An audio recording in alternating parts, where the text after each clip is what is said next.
I stared at the message on my phone and felt my stomach drop. Arabella, I need to tell you something. It was from my husband, Robert. He was supposed to be at his best friend's birthday party.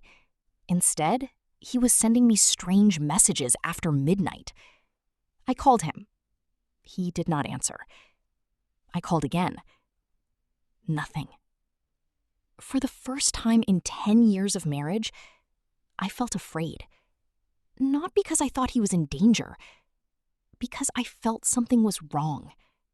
Something I could not explain. My name is Arabella. I am 33 years old. I have been married to Robert for 10 years. We have a 7-year-old daughter named Cecilia. Until that night, I believed we had a happy life. Not a perfect life, but a good one. We had our problems. We argued sometimes. We worried about money. We got tired. But we always found our way back to each other. At least, that is what I believed. That Friday evening, I was sick. Nothing serious, just a fever and a headache. Robert kissed my forehead before leaving. "Stay in bed," he said. "I won't be late." I smiled. Have fun. A few hours later, I woke up on the sofa. The television was still on. The room was dark. I looked at my phone. 2 missed calls from Robert. 1 message. "Arabella, I need to tell you something." I felt uneasy. I called him immediately. No answer. I barely slept that night. The next morning, Robert came home. The moment I saw him, I knew. His face looked pale. His eyes were red. He looked like a man carrying a heavy secret. We sat at the kitchen table. Neither of us spoke. Finally, he took a deep breath. I made a mistake. My heart started beating faster. What happened? He looked down. I kissed someone. For a second, I did not understand. The words felt unreal. Kissed who? My ex-girlfriend. Everything inside me went cold. I stared at him, waiting for him to say it was a joke, waiting for him to explain, waiting for reality to return. But it never did. He told me she had been at the party. They talked. They drank. She kissed him. And he kissed her back. "It meant nothing," he said. I laughed. Not because it was funny, because I could not believe what I was hearing. It meant nothing? Tears filled my eyes. You destroyed 10 years for something that meant nothing? He started crying. I had never seen him cry like that. But I felt no sympathy. Only pain. Only anger. Only disappointment. I stood up. Leave. Arabella. Leave. He tried again. Please, listen. Leave. I opened the front door. He picked up his bag. Then he walked out. The house became silent. Too silent. The silence hurt more than the shouting. That weekend, I stayed with Cecilia at my parents' house. I told her Daddy was busy. I hated lying to her, but she was too young to understand. Robert called constantly, morning, afternoon, night, voicemail after voicemail, message after message. Sometimes he apologized. Sometimes he begged. Sometimes he simply wrote, "I love you." I ignored every message. Then, something happened that made everything worse. 3 days later, I received a message from a woman I had never met. It was Robert's ex-girlfriend. My hands shook as I opened it. The message was short. I think you deserve to know the truth. Attached was a photograph. I stared at it. Robert and the woman, standing close together, smiling. The picture had been taken before the kiss, before the confession, before everything fell apart. I felt sick. Then another message arrived. He told me he was unhappy. My heart stopped. Robert had never mentioned that. Not once. I called him immediately. For the first time, I wanted answers. Real answers. He picked up instantly. Arabella? Did you tell her you were unhappy? Silence. A long silence. Then he answered. Yes. I felt tears forming again. Why? I don't know. That's not an answer. He sighed heavily. I was angry. At me? No. Then at who? At myself. I hung up. I did not want explanations anymore. I wanted peace. But peace refused to come. Days became weeks. Weeks became months. Robert continued seeing Cecilia every weekend. He never missed a visit. Never. He helped with homework. He attended school events. He read stories. He took her for ice cream. He remained a good father. That was the hardest part. If he had been a terrible father, leaving would have been easier. But he wasn't. One afternoon, Cecilia asked a question I had been dreading. Mommy, are you and Daddy getting divorced? I froze. She looked so small sitting on the sofa. So innocent. I sat beside her. What makes you ask that? My friend Emma has divorced parents. She lowered her voice. She says they don't love each other anymore. My chest tightened. Do you and Daddy still love each other?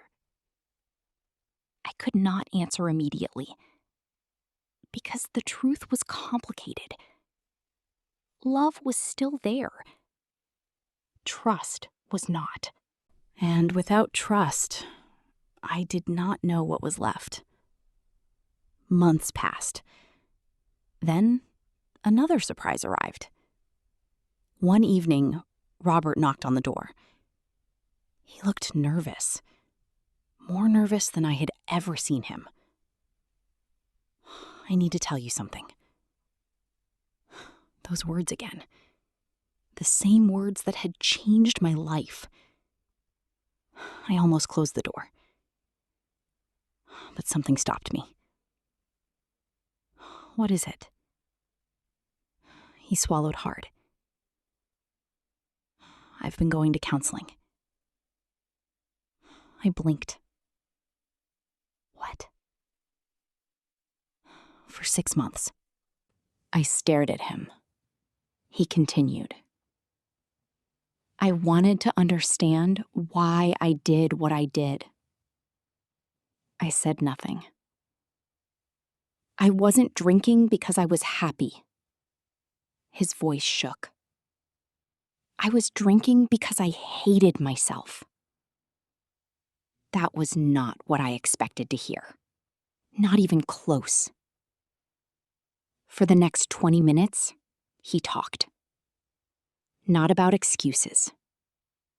Not about blame. About mistakes. About fear. About the person he had become. When he finished, neither of us spoke. The conversation stayed in my mind for days. Then, weeks, I noticed changes. Real changes. Not promises. Actions. He stopped drinking completely. He became more patient, more honest, more careful. When he made a mistake, he admitted it. When he was wrong, he said so. For the first time, I wondered if people could actually change. Not quickly, not magically, but slowly. One choice at a time. Still, I refused to rush. Trust had taken years to build. It would not return in a few months. Then came the moment that changed everything. Not a grand gesture, not flowers, not a speech. A simple school event. Cecilia had a performance. Parents were invited. Robert sat on one side. I sat on the other. When Cecilia walked onto the stage, she looked nervous. Very nervous. She searched the room, looking for us. When she found us, she smiled. Then she waved. Not at me, not at Robert, at both of us, together. My heart broke, because for the first time, I saw what this situation looked like through her eyes. Not through mine, not through Robert's, through hers. After the performance, she ran toward us, holding our hands, one in each hand, like nothing had changed, like she still believed we were a family. That night, I cried for hours. Not because I missed Robert, not because I wanted the marriage back, because I finally realized I had been asking the wrong question. The question was never, can I forget what happened? I would never forget. The real question was, can I trust the person he is now? For weeks, I thought about that, again and again. Then one afternoon, while watching Cecilia play in the garden, I found my answer. It was not certainty. It was not confidence. It was a possibility, a small one, but it existed. I called Robert. He sounded surprised. Arabella? We need to talk. He arrived 20 minutes later. We sat in silence. Finally, I spoke. I am not promising anything. He nodded. I know. I am still hurt. I know. I still remember everything. I know. Then I took a deep breath. But I think I am ready to see if we can start again. For a moment, he simply stared at me, like he had not heard correctly. Then tears filled his eyes. Not dramatic tears. Not movie tears. Just quiet tears. The kind that come when someone has carried hope for a very long time. The road back was not easy. There were difficult conversations, awkward moments, old fears, bad memories.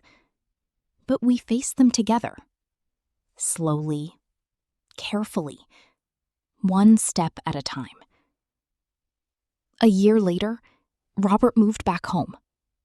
Not because everything was perfect, because we had rebuilt enough trust to try. Real trust. Earned trust. The kind that takes time.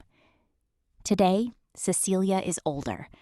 She still loves when we read together before bed. She still laughs at the same silly jokes. And sometimes, when I watch Robert helping her with homework, I remember the woman I was on that terrible Friday night. Broken, angry, certain everything was over. Maybe I was right. Maybe something did end that night. But something else began. Something slower, something harder, something more honest. And when I look at my family now, I know one thing. The second version was not perfect, but it was real. And sometimes, real is enough.